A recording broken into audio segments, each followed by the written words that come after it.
No, they were just overjoyed. Lee had committed not one but multiple homicides on camera. The talking head prosecutor tells the camera, "We had her." Unfortunately, that's fine, Valerie. You're always welcome here. You're our groupie, no doubt. Okay. Unfortunately, it turns out Lee has a lot in common with another of Ryan Murphy's favorite characters. Yes, it's time to talk about O.J. Of course, there's no glove this time around, but instead, a number of experts come to Lee's defense, blaming everything from the Polk's pot to their client's mental state for the murders. Lee is acquitted of all the charges, and for a second it looks like we might be done with the whole thing.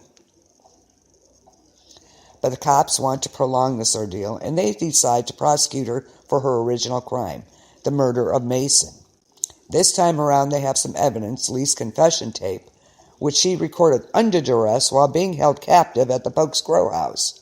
They also have a witness, Flora. But sadly for the prosecution again, Flora is still babbling on about Priscilla, which causes the jury to split after 16 days of deliberation.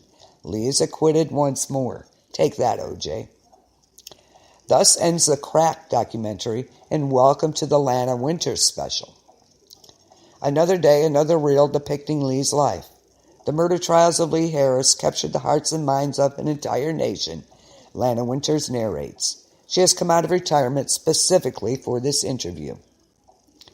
And the interview starts, benignly enough, kind of chit-chatting back and forth. But things get interesting when Lana asks Lee why she chose this particular program.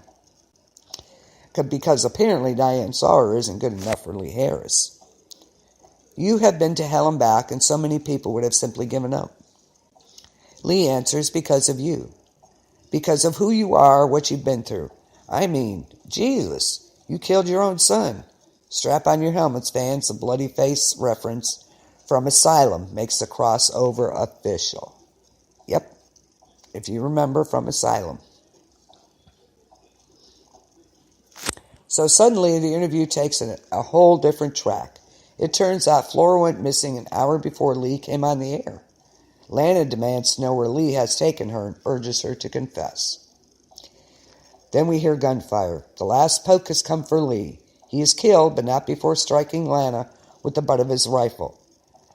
I think she seriously has 9 lives. And if all this wasn't enough, we still have one more fake documentary to explore. Spirit Chasers. Bob and Dave have done what all the networks couldn't. They've cut a wire fence and snuck onto the Roanoke property during the blood moon. Oh, did anybody tell them that was not a really good idea? At this point, I really have to question the human race. Really? Come on, people. Again? Ashley Gilbert, who played cricket on my Roanoke Nightmare, joins them in their heavy-duty infrared equipment to investigate what really happened to the haunted house. You remember cricket, the little medium? Excuse me.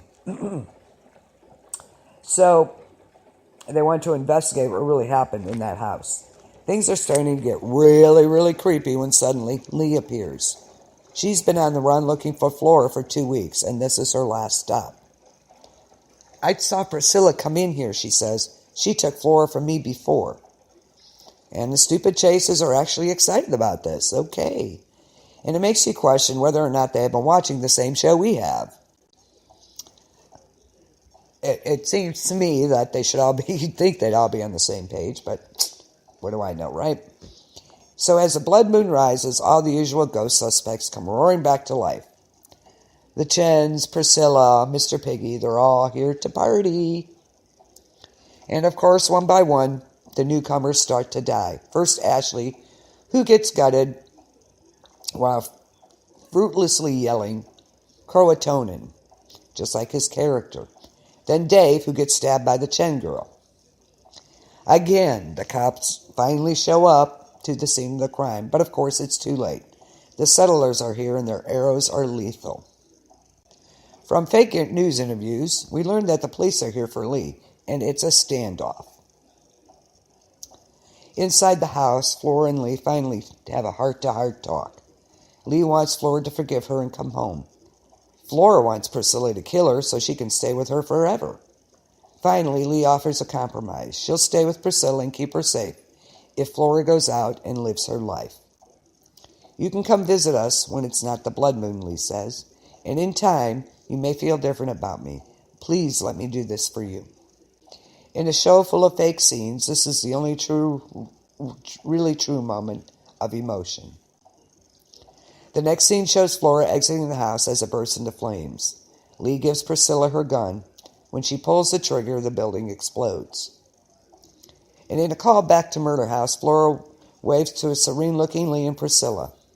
As the car pulls away, we see the butcher and her settlers approach the remaining crowd with torches.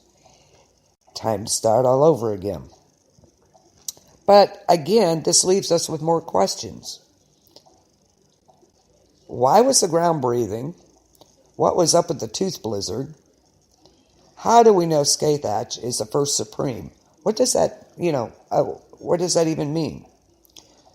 Who was the man in the pig head that the butcher burned alive in episode 2? Was this just the most complicated episode ever? Yeah, I would say so. So basically, the cycle starts over again.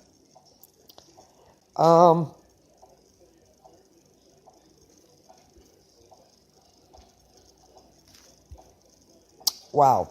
Yeah, it was interesting. The Land of Winters thing and everything, it was great. If you didn't see Asylum, you need to see it and know what the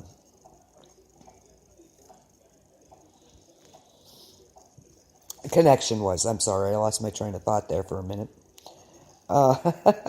Silly me.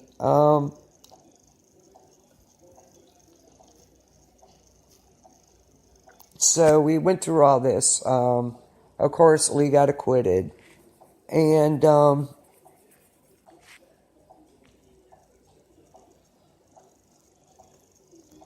she basically gave up her life so Flora could live hers.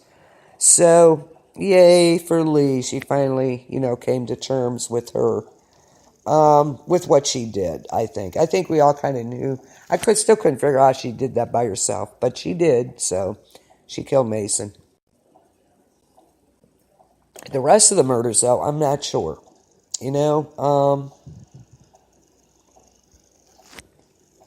I just not sure if she should have been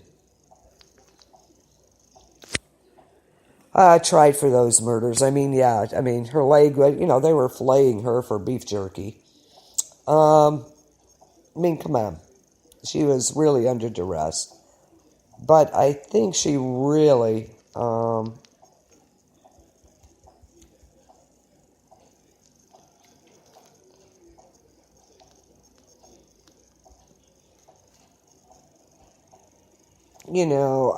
she really did kill Mason. So, I think that's what we know for sure.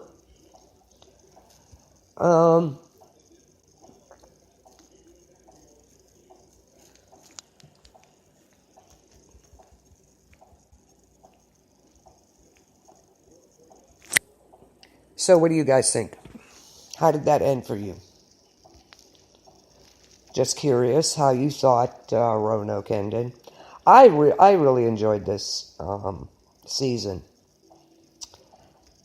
Only because I thought it was a good take on, it was a theory on what happened to Roanoke, the people there. For all we know, it did. Nobody knows for sure what happened. Everything was left there. You know what I mean?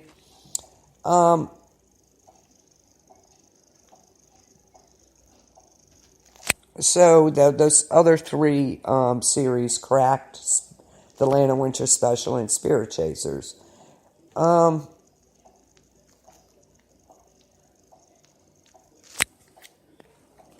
thought that was a great little extra piece that, all these other media got involved with this. And of course the Pokes, of course, you gotta love it. And he ends up dying too.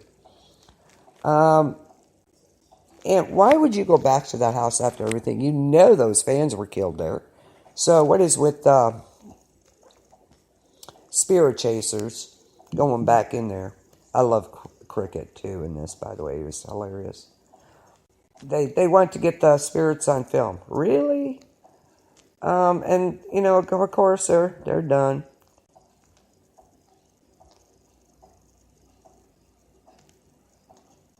So, I don't know. I enjoyed it. I thought it was a nice take on what might have happened.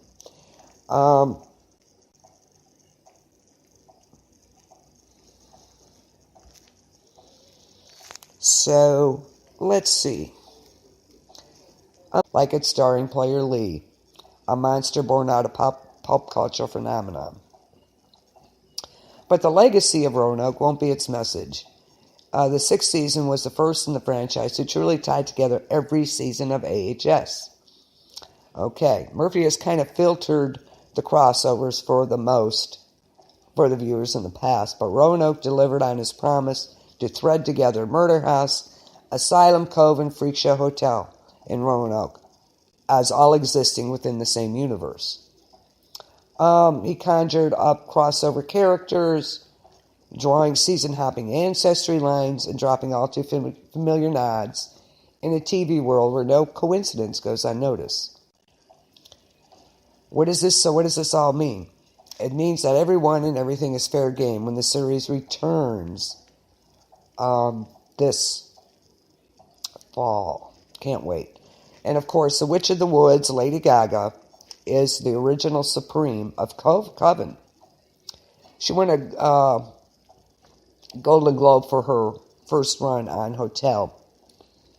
And she comes back to play the mysterious 16th century witch in My Roanoke Nightmare. She was revealed to be the most powerful of any character in the AHS franchise, as the immortal witch collects souls, has been around for centuries, and can even bestow immortality upon others. What? You good? Are you good now, Valerie? I don't know. When Gaga runs on Roanoke, Murphy revealed that Skathach is the original Supreme Witch. She was never introduced as such on Coven, and promised to return to Coven and the Witch of the Woods in a later season. The reveal means Gaga's Roanoke character created the Witches of Coven. Ooh, keep an eye out for the Antichrist spawn of Skathach and Matt Miller when the storylines return. So, there is a heads up of what might be coming in later seasons. Don't forget, he was, they were doing it in the woods there. Asylum's Lana Winters is retired in Roanoke, another tie-in. It brought a fan favorite, Lana Winters, out of retirement for a big exclusive with Lee Harris. And the sit-down saw the final girl of Asylum come face-to-face with the sole survivor of My Roanoke Nightmare. And their confrontation revealed that Lee knew all the details of the bloody-faced killer survivor. Okay? Sarah Paulson's reprisal of her Briarcliff journalist who murdered her son with the serial killer Dylan McDurrick at the end of season 2 places the timing of Roanoke only shortly after the finale of Asylum. Very cool. Another tie-in is that it shows Freak Show's Dandy Mott has a Roanoke ancestor, of course, Edward Philip Mott, played by Evan Peters, revealed that the house remained in the Mott family trust until the scandal-ridden end of the ancestry line in Florida in 1952, which is a nod to Dandy. So very cool that this all ties together. I think that's really interesting how it does this.